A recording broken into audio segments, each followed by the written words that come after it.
3315-1390, a gente vai falar exclusivamente sobre o cuidado que você tem que ter com uma pessoa que está sofrendo o mal de Alzheimer. Você tem alguém aí na sua família que está sofrendo disso? Você conhece alguém que está sofrendo disso? Muitas vezes as pessoas não têm muito tato para lidar com quem está sofrendo deste mal. Acha que é frescura, acha, para que essa bobagem aí, finge que está esquecendo as coisas, e não é não, viu, gente? A doença de Alzheimer é uma enfermidade incurável, como o Dr. José Roberto já falou aqui, ele é especialista em Alzheimer. E essa doença vai se agravando ao longo do tempo, mas ela pode ser controlada, ser tratada, né? Ser adiada, digamos assim. Estima-se que existam no mundo cerca de 35,6 milhões de pessoas sofrendo da doença de Alzheimer. E no Brasil, aproximadamente 1,2 milhão de casos. Esse número, só para interromper, vai dobrar até 2050. É mesmo? Essa é a previsão. Mas por que isso, doutor? Porque nós estamos envelhecendo muito, a população está envelhecendo muito e o maior fator de risco para a doença ainda é a idade. E por enquanto, como você disse, nós temos jeito de frear a doença, retardar a evolução da doença, mas nós não temos cura, como você bem colocou, que é uma doença incurável. Então, se não tiver um avanço na medicina para ter uma cura, para a gente realmente parar a evolução da doença, essa é a estimativa para 2050.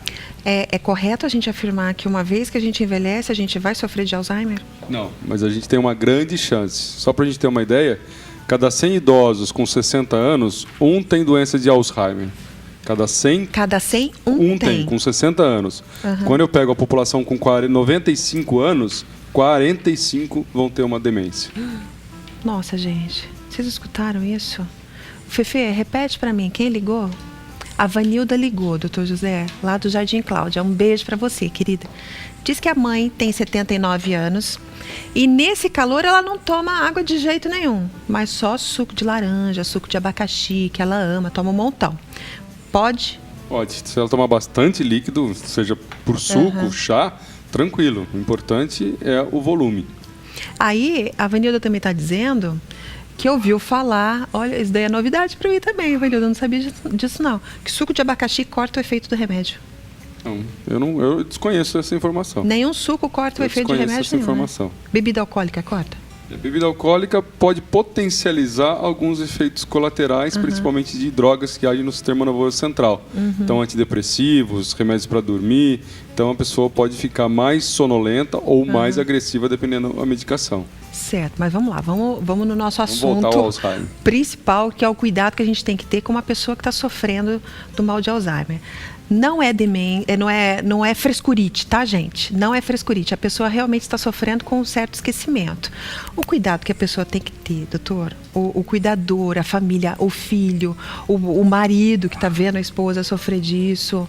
Qual a sua opinião? Eu acho que a primeira palavra, né, eu sempre brinco que a gente não compra no mercado, mas a gente tem que ter bastante, é paciência. Pois é. Né? Porque o paciente se torna repetitivo. Então, a gente perde a paciência de estar repetindo 10 vezes a mesma coisa, de estar ouvindo 10 vezes a mesma história. E não é um dia, são vários dias seguidos, né, durante 24 horas por dia. Então, a paciência é extremamente importante. E os pacientes com Alzheimer podem se tornar agressivos. E se eu não tiver paciência e sou agressivo, a gente é um espelho. Então, o que a gente planta, a gente colhe. Se a gente semeia, né, agressividade para esse nosso parente, aí ele acaba se tornando mais agressivo e aí a situação fica pior ainda, a situação do convívio fica muito difícil. Essa então, agressividade é uma agressividade inconsciente? Isso, é importante isso. Ninguém... ele sempre foi bravo, tudo bem, mas com o Alzheimer, a pessoa não tem consciência dessa agressividade. Do mesmo jeito que nós estamos aqui conversando, eu tenho um momento de explosão, né? Eu fico agressivo e dali a pouco volta tudo ao normal. Por isso que é também difícil o diagnóstico do Alzheimer, né? Porque às vezes a pessoa confunde com bipolaridade sem já ter chegado no diagnóstico final, que é o Alzheimer. Numa fase inicial, Principalmente as pessoas ainda têm um conceito de que o idoso é assim mesmo, o idoso é esquecida, o idoso é ranzinza. Né? Isso não é verdade.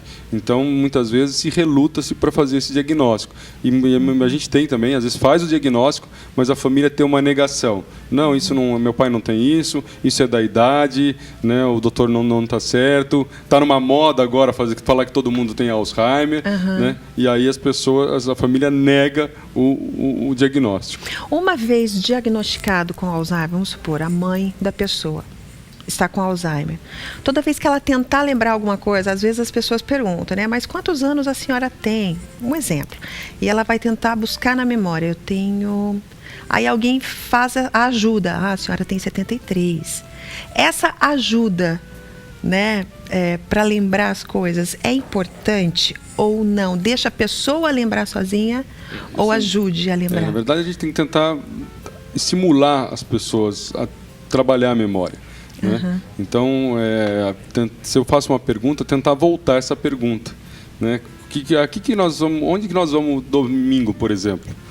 Onde que nós combinamos de ir domingo? Então eu volto a pergunta para tentar trabalhar isso. Forçar o cérebro. Nós precisamos entender em que fase também que esse paciente está. Se ele está numa fase inicial, isso dá para se fazer.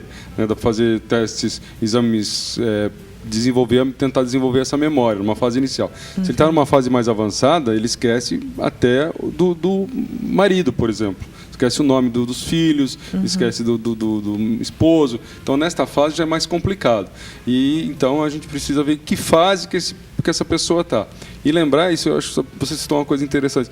Meu pai não tem Alzheimer, porque eu pergunto para ele qual é a idade, pergunto onde que ele nasceu, e ele fala isso tranquilamente. Do passado ele lembra bem. Mas o Alzheimer, na fase inicial, vai lembrar do passado. O grande problema, chama a atenção de todo mundo aqui, é a memória recente. Então eu conto uma coisa, esqueço, eu fico repetitivo, né, e não consigo guardar o recente. O que aconteceu agora há pouco, aconteceu há momentos, ou ontem, por exemplo. Mas existem casos também de pessoas que não lembram dos próprios filhos, dos netos. Esse é um grau muito avançado? Essa é uma fase mais avançada. Então, na hierarquia da família, o neto vai ser esquecido antes dos filhos. Por quê? Porque o neto é mais recente na história familiar. Então depois esquece os filhos, aquele filho que não tem muito contato, esquece, né? O filho que tem mais contato esquece depois, né? O esposo, a esposa normalmente é o último a ser esquecido, mas acontece. Então não é que ele não gosta mais de um filho ou gosta de outro, não é que ele não gosta do neto, né? E então a gente precisa entender isso. É uma situação bastante difícil e quem sofre bastante com a família não é o paciente. Quem sofre bastante com Alzheimer é a família. É a própria família, né? É por isso que você, que está escutando a gente agora e ouvindo os conselhos do Dr. José Roberto, você tem que ser muito paciente com a pessoa que sofre de Alzheimer aí na sua casa, viu? Muito, mas muito paciente, porque ela não pediu para estar ali, não é mesmo? E você vai assistir agora junto com a gente um vídeo muito emocionante de uma senhora com um grau elevado de Alzheimer que não reconhece a própria filha. E o que também chama a atenção é que a filha tem um carinho enorme pela mãe, é um exemplo para muita gente, uma forma carinhosa, né? Que ela cuida da mãe, é um exemplo, tá? Então assiste junto. A casa é aqui, aqui é a sua casa, aqui é seu quarto, a sua cama, não é? É aqui que você dorme. Meu nome é Ana. Ana Heloísa. Ferraz Caldas Arno. Eu sou sua mãe? Eu sou sua filha.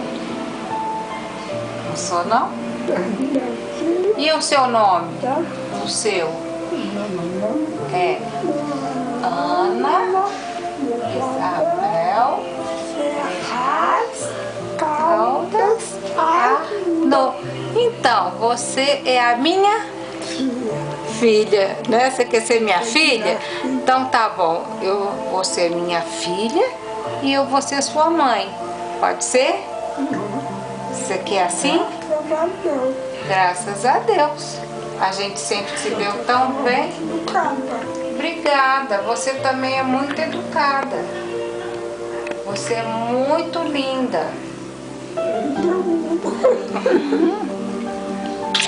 Você é um amor de mãe. Eu estou contente. Você tá contente? Eu vou ficar contente toda vez, porque você para mim é como se fosse minha filha. Mas eu sou sua filha, meu amor. Eu sou a sua filha. Viu? Eu sou sua filha. É a minha. Isso, eu sou sua filha. E você é a minha mãe querida do meu coração. Tica, tica. Tudo de feijão. Né? Aqui, vamos tomar um remedinho? Vamos? Vamos? Tomar o remedinho pra gente dormir, tá bom? Aí, muito bem. Tá bom? Você é um encanto para mim, você é um encanto para mim. Pra mim também você é um encanto. É, você é um encanto pra mim também.